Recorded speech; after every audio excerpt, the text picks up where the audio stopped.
بسم اللہ الرحمن الرحیم۔ سوال زیر بحث یہ ہے کہ اگر پی ٹی آئی کو انتخابی میدان سے نکال دیا گیا تو کیا نون لیگ اور پیپلز پارٹی ایک دوسرے سے متصادم ہوں گی اور اسی طرح ایک دوسرے کے لتے لیں گے یہ لوگ جیسے کہ لیا کرتے تھے، اسی طرح الزام تراشی کریں گے جیسے زرداری صاحب نے کہا تھا کہ اب نواز شریف سے اگر ہم صلح کریں گے تو خدا بھی ہمیں معاف نہیں کرے گا، اور مشہور ہے جملہ ان کا شہباز شریف صاحب کا کہ اسے لاہور اور لاڑکانہ اور پشاور اور کراچی کی گلیوں میں اگر میں نے گھسیٹوں تو میرا نام شہباز شریف نہیں ہے۔ تو اس سوال کا جواب بہت سادہ ہے۔ اقتدار کے مزاج میں مرکزیت ہوتی ہے۔ اگر عمران خان کو میدان سے نکال دیا گیا جو سہل نہیں ہے، میں نہیں سمجھتا کہ نکالا جا سکے گا، تو جوتیوں میں دال بٹے گی لازماً۔ بر صغیر کی تاریخ ہمیں بتاتی ہے، بر صغیر ہی کی نہیں، بہت سے ملکوں کی تاریخ ہمیں بتاتی ہے کہ یہ وہ اقتدار، وہ بے رحمانہ کھیل ہے جس میں بیٹے باپ کو اور باپ بیٹوں کو معاف نہیں کرتا۔ ظہیر الدین بابر کا دل بڑا تھا، چنانچہ ہمایوں خزانے میں سے کچھ جواہرات لے گیا بدخشاں جاتے ہوئے تو اسے معاف کر دیا اور کبھی اس کا ذکر ہی نہیں کیا۔ لیکن اکبر کے خلاف اس کے بیٹے جہانگیر نے بغاوت کی تھی، جہانگیر کے خلاف شاہ جہاں نے بغاوت کی تھی، شاہ جہاں کے خلاف اورنگزیب عالمگیر نے بغاوت کی تھی، جو دار شکوہ کو اپنا جانشین بنانا چاہتا تھا، جو مسلم بر صغیر کو گوارا نہیں تھا۔ یہ تاریخ کا وہ باب ہے جس کے بارے میں بڑی غلط فہمیاں پائی جاتی ہیں۔ عام طور پہ یہ سمجھا جاتا ہے کہ سازش کے ذریعے اور ایک بے رحمانہ طریقے سے دارا شکوہ کو اس نے شکست دے دی۔ دارا شکوہ کے اٹالین توپچی کی لکھی ہوئی کتاب موجود ہے جس میں وہ کہتا ہے کہ دارا شکوہ ایک بدتمیز آدمی تھا، اپنے جرنیلوں کو ڈانٹ ڈپٹ کرتا تھا اور بے صلاحیت آدمی تھا۔ دوسری بات یہ ہے کہ مسلم بر صغیر اورنگزیب عالمگیر کا حامی تھا۔ دوسروں کا تو ذکر ہی کیا، سلطان العارفین سلطان باہو اس کے پرجوش حامی تھے، ان کی کتاب موجود ہے اورنگ نامہ، کوئی چاہے تو ان کے جانشینوں کے پاس جا کر دیکھ لے۔ اس زمانے میں چھپی ہوگی، پرنٹنگ پریس تو نہیں تھے، ہاتھ سے اس کے نقول تیار ہو گئے، انہوں نے اورنگزیب عالمگیر کی حمایت کی تھی۔ خیر یہ ایک دوسری بات ہے، لیکن اقتدار ایسی چیز ہے جس کے لیے کوئی کسی کو معاف نہیں کیا کرتا۔ نواز شریف صاحب مریم نواز کو وزیر اعظم بنانا چاہتے تھے، اب انہیں امید ہوئی ہے کہ ممکن ہے ان کے خلاف مقدمات واپس لے لیے جائیں، اس لیے کہ ججوں کے عدالتوں میں احتیاط کی حدود خوف سجا ملی ہیں، اور اندازہ یہ ہے کہ انہیں بھی اجازت مل جائے گی، جہانگیر ترین کو مل جائے گی،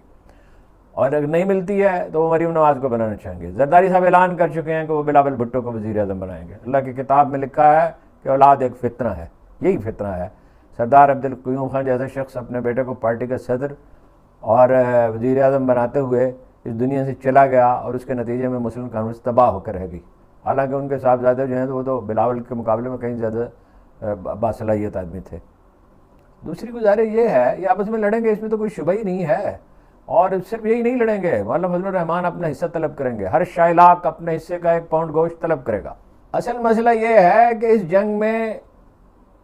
اس اقتدار کی اس کشمکش کے نتیجے میں سیاسی استحکام اور امن قائم نہیں ہو سکے گا، ساری دنیا آپ کو بتا رہی ہے نہیں ہوگا۔ اور یہ کیسی حکومت ہوگی جس میں صرف 25-30% آبادی کی نمائندگی ہوگی، اور میرا خیال ہے کہ جعلی ووٹوں کی بات تو دوسری ہے، زیادہ سے زیادہ 10-12% پولنگ ہوگی، اتنی بھی شاید مشکل سے ہو، جیسے کہ کراچی میں ہوا۔ کراچی کے لوگوں نے بائیکاٹ کیا ہے بلدیاتی الیکشن کا عملاً،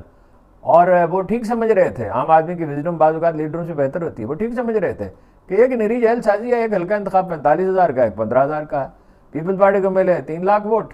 اور پی ٹی آئی کو، جماعت اسلامی کو ملے 9 لاکھ ووٹ، یہ شاید 12 لاکھ ووٹ ملے، اور اس کے باوجود ملے کہ ہر طرح کی دھاندلی کی گئی، اور 14 سیٹیں تو ایسی ہیں جو رزلٹ تبدیل کر کے ہتھیا لی گئی جماعت اسلامی کی، اور کچھ پی ٹی آئی کی بھی ہتھیا لی گئی۔ تو ایسے الیکشن سے کوئی سیاسی استحکام نہیں آئے گا، اور آپ کی معیشت جو ہے وہ موم بتی کی طرح پگھل رہی ہے، اور یہ اس طرح کی حکومت اگر قائم ہوئی تو اس کی عمر چند ماہ سے میرے خیال میں زیادہ نہیں ہوگی۔ اب قوم اس وقت سہمی ہوئی ہے، خوف کا دور دورہ ہے، عدالتیں جو ہیں وہ کوئی انیشیٹو لینے کے لیے تیار نہیں ہیں، اور میڈیا کا حال تو آپ دیکھ ہی رہے ہیں۔ کوئی صلاح الدین تو کیا، مدیر تکبیر کی بات کر رہا ہوں، صلاح الدین تو کیا جو 2 برس مقتل میں کھڑے رہے اور شہید کر دیے گئے، اب کوئی مجید نظامی بھی ہمارے درمیان نہیں ہے، کوئی خطرہ مول لینے کے لیے تیار نہیں ہے۔ اشتہارات کی بارش ہو رہی ہے اور میڈیا پر سے لوگوں کو اعتبار اٹھ گیا، گنتی کے لوگ ہیں جو سچ بولنے کی کوشش کرتے ہیں، وہ زیر عتاب ہیں۔ کچھ ملک چھوڑ گئے، ارشد شریف شہید ہو گئے، اور باقی کوئی جو لوگ ہیں وہ کچھ چھوڑ جائیں گے، کوئی ملک سے باہر چلے جائیں گے، اور کچھ ممکن ہے جرنلزم ہی کو خدا حافظ کہہ دیں۔